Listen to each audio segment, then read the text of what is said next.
অস্ট্রেলিয়ার বিমানে উঠেছেন লিটন কুমার দাস। শেষ মুহূর্তে ইনজুরি মুক্ত হয়ে স্কোয়াডে অন্তর্ভুক্ত হলেন মিস্টার এলকেডি। লিটন নিশ্চিতভাবে ভাগ্যবান।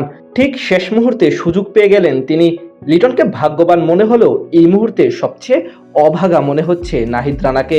যেই মানুষটিকে নিয়ে খোদ অস্ট্রেলিয়ার মিডিয়ায় আলোচনা হয়েছে, গোটা বিশ্ব তাকে অজি কন্ডিশনের দেখার আগ্রহ নিয়ে বসেছিলেন, সেই নাহিদ রানাই ছিটকে গিয়েছেন স্টিভেন স্মিথদের বিপক্ষে সিরিজ থেকে। ছিটকে গিয়েছেন শব্দটির চেয়ে ছেটে ফেলা হয়েছে বললে আরও বেশি মানানসই বিষয়টি। কারণ বাংলাদেশের টিম ম্যানেজমেন্টের কারণেই ইনজুরিতে পড়েছেন নাহিদ রানা। অহেতুক সিরিজ খেলানো, অতিরিক্ত ওয়ার্কলোড দেওয়া, অপরিকল্পিতভাবে ইউজ করা, সবকিছু মিলিয়ে ম্যানেজমেন্টের কারণেই অস্ট্রেলিয়া সিরিজে খেলা হচ্ছে না রানার। বর্তমানে বাংলাদেশের সেরা পেসারদের একজন নাহিদ রানা। সবশেষ কয়েক বছর দুর্দান্ত পারফরমেন্স করেছেন তিনি, যেটি আরও পরিষ্কার হবে একটি পরিসংখ্যান দেখলে। লাস্ট 2 বছরে বাংলাদেশ জিতেছে এমন টেস্টে পেসারদের মধ্যে সবচেয়ে বেশি 26টি উইকেট তার। দীর্ঘদেহী নাহিদ রানার উচ্চতা 6 ফুট 2 ইঞ্চি। বলে গতি তুলতে পারেন 150 কিলোমিটারের আশেপাশে। বাউন্সার মারতে পারেন, রিভার্স সুইংটাও শিখে গেছেন অল্প সময়ের মধ্যেই। পুরাতন বলে ব্রেক থ্রু এনে দিতে রানা এখন উস্তাদ। সব মিলিয়ে রানা উড়ছিলেন আকাশে। সেই পেসারকে অতিরিক্ত ম্যাচ খেলাতে গিয়ে ইনজুরিতে ফেলে দিয়েছে টিম ম্যানেজমেন্ট, যার কারণে আগামী অস্ট্রেলিয়ার বিপক্ষে টেস্ট সিরিজে পাওয়া যাবে না তাকে। রানার টি-20 অভিষেক হয়েছিল 2025 সালে আফগানিস্তানের বিপক্ষে।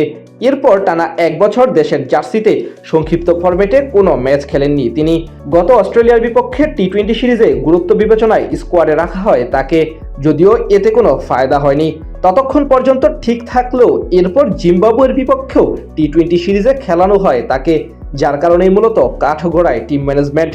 জিম্বাবুয়ের বিপক্ষে চাইলে রানার বদলে অন্য যে কাউকে রঙিন পোশাকে ম্যাচ খেলিয়ে তাকে অস্ট্রেলিয়া সিরিজের জন্য রেখে দিতে পারতেন, কিন্তু তা না করে কেন ওই সিরিজে রানাকে রাখা হয়েছে সেটি এক প্রকার রহস্য। তাছাড়া রানা যদি নিয়মিত টি-20 ম্যাচ খেলতেন তাহলে বলা যেত, ঠিক তেমনটাও না। তাই হুট করে র্যাঙ্কিংয়ে পিছিয়ে থাকা দলের বিপক্ষেও রানাকে কেন নেওয়া হলো, এই সমীকরণ মেলানো দায়। শুধু তিনি একাই না, একই সিরিজে শরীফুল ইসলাম এবং মুস্তাফিজুর রহমানও ইনজুরিতে পড়েছেন। এই যে পুরো টিমের একাধিক সদস্য ইনজুরিতে, যার কারণে অস্ট্রেলিয়ায় অনেকটা দ্বিতীয় সারির পেস ইউনিট নিয়ে যেতে হচ্ছে। এর দায়ভার কে নেবেন? সম্প্রতি অস্ট্রেলিয়ার একটি শীর্ষ গণমাধ্যম রানাকে নিয়ে ফিচার প্রকাশ করেছে। জগৎ বিখ্যাত ধারাভাষ্যকার ইয়ান বিশপও জানালেন আক্ষেপের কথা।